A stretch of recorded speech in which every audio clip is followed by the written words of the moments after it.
I am standing here in the center of this stage, and for the first time in 42 years, I am not afraid of the light. I spent my entire life in the shadows of a small, quiet house in a suburb of New Jersey, where the curtains were always drawn and the music was always played at a whisper. My mother was a woman of extraordinary grace and even deeper secrets. She was a cocktail waitress at a high-end lounge in Las Vegas in the late 1970s, a place where the air smelled of expensive cigars and the world's most powerful men came to hide from their own fame. She told me that one night, a man with eyes the color of a summer sky sat at her station and looked at her not as a servant, but as a person. He stayed until the sun came up, talking about the loneliness of being a king and the hunger for a life that wasn't lived on a billboard. Now, she never asked him for money, and she never asked him for a title. She only asked for a memory. But what she got was a daughter that the world was never supposed to know existed. Before I sing the song, my father taught me, if you also believe legends never truly die and want their legacy to live on, please subscribe to this channel right now. Do it for him. You would help me so much. My childhood was a strange, silent tapestry woven with luxury and fear. I remember being 5 years old and receiving boxes of the finest silk dresses from an anonymous sender in California. I remember my mother taking me to the back row of a darkened theater whenever a certain man performed, telling me to watch the way he breathed between the notes, but never to scream his name. I grew up with a gold lighter tucked away in a velvet box, or engraved with the initials FS and a note that said, "For the angel I have to keep in the dark." I didn't understand why I couldn't have a father at my school plays. I didn't understand why my mother's eyes filled with tears every time a specific baritone voice filled the room. We lived in a state of beautiful, tragic protection.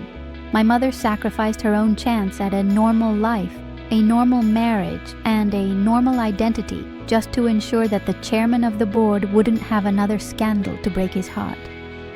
The turning point that brought me to this stage happened on a cold morning last November. My mother had been battling a long illness, and she knew her time was running out. She called me to her bedside and handed me an old leather-bound briefcase that had been locked since before I was born. And inside was a stack of letters written on hotel stationery from all over the world. They were filled with the words of a man who was desperately lonely, a man who loved a woman he couldn't be with, and a daughter he couldn't claim. One letter, dated 1982, hit me like a physical blow. It said, "She has my eyes, doesn't she? Please keep her safe from the wolves. Let her have the life I never could." My mother looked at me and whispered that the secret was too heavy for her to take to the grave. She told me that the world remembered the icon, but they needed to hear the heart of the father. She died 3 days later, leaving me with those letters and a voice that I had only ever used in the shower or to sing lullabies to my own children. I spent the last year working as a librarian, a woman of books and silence. While the music inside me felt like a fire trying to escape. I've been a stranger in my own skin, watching documentaries about old blue eyes and seeing the tributes while knowing that a piece of his soul was living in a quiet house in Jersey. I decided that I couldn't hide anymore. I didn't come here for a recording contract or for the money. I came here to deliver a message. I came here to show that the greatest singer of the century left behind a song that wasn't recorded in a studio but was written in the DNA of a daughter who was taught to stay quiet. I sold my car to afford the flight and the dress I'm wearing today. I've been called a dreamer and a liar by the few people I've told, but they haven't seen the letters. They haven't felt the way my heart skips a beat when the orchestra starts to swell. And my past is a map of hidden entrances and coded phone calls. I have known the luxury of anonymous trust funds and the poverty of a soul that isn't allowed to speak its own name I have felt the sting of being the mistake that had to be buried to protect a legacy. But as I stand here, looking at the judges, I realize that the only mistake was the silence. The legacy isn't the movies or the records. It's the people we leave behind and the love we were too afraid to show. I am bringing my mother and my father onto this stage with me tonight. I am not standing here alone. I can hear the click of the ice in a glass and the soft rustle of a tuxedo in the wings. I am ready to stop being a secret. I am ready to be a Sinatra. Every step toward this microphone felt like walking through a storm. I thought about the scandal this might cause, the people who will try to debunk my story, and the critics who will say I'm just chasing fame. But then I remember the letters. I remember the way my father described the music as the only thing that made sense in a world of lies. I am here to make sense of my own life. I am here to reclaim the part of me that was stolen by the chairman's image. The stage lights are hot, and the theater is so quiet I can hear the clock on the wall. I am ready to take that first breath. I am ready to let the world hear the voice of the girl from the shadows. This is my testimony, this is my inheritance. This is the moment where the secret daughter finally finds her voice. I close my eyes and I can see the lights of the Vegas Strip in 1978. I can smell the rain on the pavement and the scent of expensive cologne. I can feel the hand on my shoulder, a hand that was known by the world but only truly felt by a few. I am ready to sing. I am ready to be the truth. If this is my only chance, then I will sing with everything I have. Una lección de vida y sobre todo de actitud.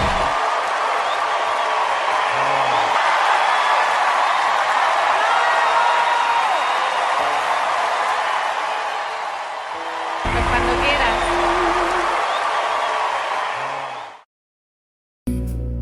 In a shade of lonely blue, I'm walking down the hallway, searching for a trace of you. The letters in the briefcase are the only maps I find to the father of my spirit and the man I left behind. Oh, lead me to the mountain where the music meets the sky. I'm tired of the secrets and I'm tired of the lie. You told me I was starlight in a world of neon gray, but you had to keep me hidden for the role you had to play. Higher and higher, the melody will soar.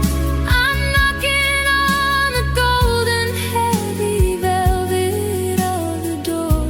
I've got your eyes, I've got your soul, I've got your timing too.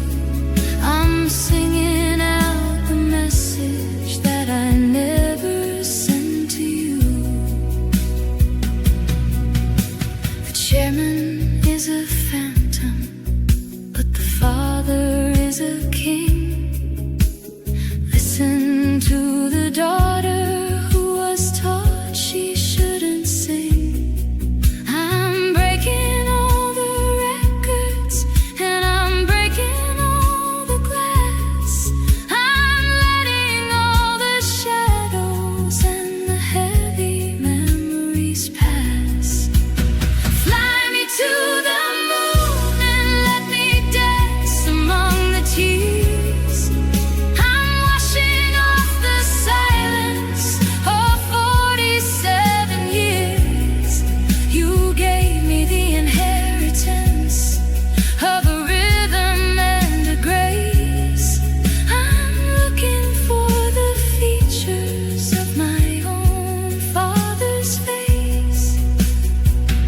One love, one prayer, one holy spark. I'm glowing like a candle in the deep of the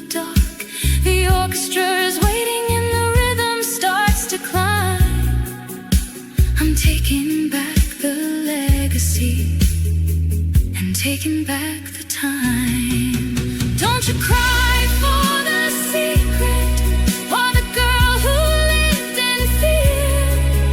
The daughter of the blue eyes is finally standing here. I'm singing for my mother and the love she had to hide. I'm singing for the dignity and all the family pride. Yes, I'm free, I'm finally free. I'm stepping into light. I'm the biggest star in Vegas in the middle of the night. Amen to the music and amen to the song. I've been waiting for this moment my whole life long. I'm free as a bird on a Sunday morning. I'm the bright light after the final warning. I love you forever, I love you always, through the end of time and the end of days.